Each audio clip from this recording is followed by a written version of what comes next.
মাসখানেক আগের ভিডিও। সরকারি প্রকৌশলী হিসেবে নিয়োগ পাওয়ার পর পরিবারের শিশুদের সাথে মিষ্টিমুখ করছিলেন সাইফুল ইসলাম আলিফ। তবে এ আনন্দ বেশি দিন স্থায়ী হল না তার। নৃশংসভাবে হত্যার শিকার হয়ে চিরবিদায় নিলেন তরুণ এই আইনজীবী।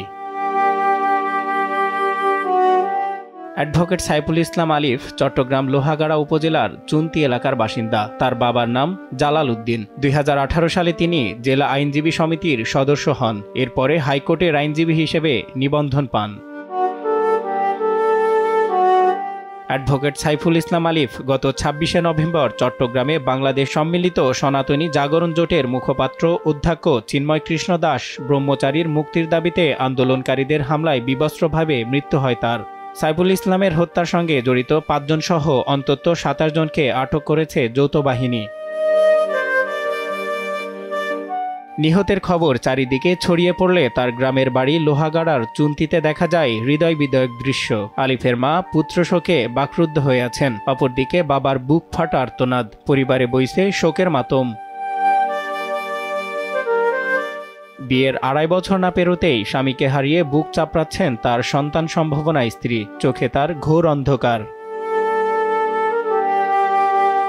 আইনজীবী হিসেবে চট্টগ্রাম আদালতের প্র্যাকটিস করতেন তিনি। প্রতিদিনের মতো ঘটনার সময়ও আদালতে পেশাগত দায়িত্ব পালন করছিলেন তিনি। মঙ্গলবার মৃত্যুর কয়েক ঘন্টা আগে দুপুর ১২টা ৪৩ তার ফেসবুক ওয়ালে একটি কার্ড শেয়ার দিয়েছিলেন তিনি।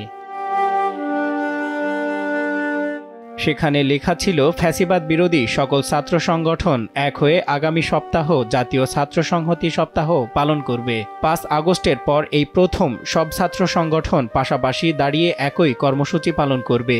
এই পোস্টের ক্যাপশনে তিনি লিখেছিলেন, গুড ইনিশিয়েটিভ। এর কিছুক্ষণ পরেই মঙ্গলবার বিকাল ৩:৩০টার দিকে আদালত ভবনের প্রবেশ মুখে সন্ত্রাসীরা তাকে নৃশংসভাবে হত্যা করে। সজল বিশ্বাস, দেশ টিভি।